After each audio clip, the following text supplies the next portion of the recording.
Welcome top news today. Over the weekend, President Donald Trump took aim at both CNN and Washington Post reporter Dave Weigel over corrections they made. Trump called on Weigel to be fired for tweeting out and deleting a misleading photo from Trump's Pensacola rally. Meanwhile, POTUS also wanted punishment doled out to CNN reporters for a correction in their botched WikiLeaks report. During this afternoon's White House press briefing, White House Press Secretary Sarah Huckabee Sanders was bombarded with questions from a number of reporters, most notably CNN's Jim Acosta, over the president's cries of fake news. Politico's Matthew Nussbaum got things started when he brought up Trump's ragged tweets on Weigel, asking Sanders why POTUS is silent on actual disinformation campaigns from Russia and others. "Look, the president is simply calling out a very direct and false accusation lodged against him," Sanders responded. "There was nothing more than an individual trying to put their bias into their reporting and something that, frankly, has gotten a little bit out of control." After adding that outlets have had to correct a number of different articles recently, she was pressed to answer the underlying question about the president's silence on actual fake news.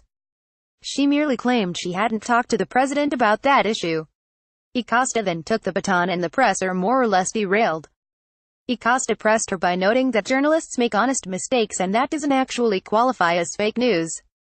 This led to Sanders getting rattled as she battled with Acosta and others while she tried to make the case that reporters and news outlets were intentionally spreading false information in an effort to misinform the public. Acosta asked her if there was a specific news story from a legitimate media outlet she could point to that was intentionally false and done to mislead the American people. "Sure. The ABC report by Brian Ross," Sanders said, referencing Rose Michael Flynn report. "I think that was pretty misleading to the American people, and I think that it's very telling that that individual had to be suspended because of that reporting. I think that shows that the network took it seriously and recognized that it was a problem. It should be noted that there's no evidence Ross's report was intentionally misleading. He misreported that Flynn was going to testify that then-candidate Trump told him to contact Russian officials. He later corrected it to President-elect and was suspended for violating the network's editorial procedures." Acosta then pointed out that he wanted to ask another question but Sanders said he had already used his turn up.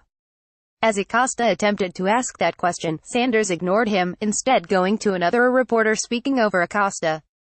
Watch the clip above, via CNN, image via screen grab. Follow Justin Barragona on Twitter at Justin Barragona. Have a tip we should know? Tips@mediaet.com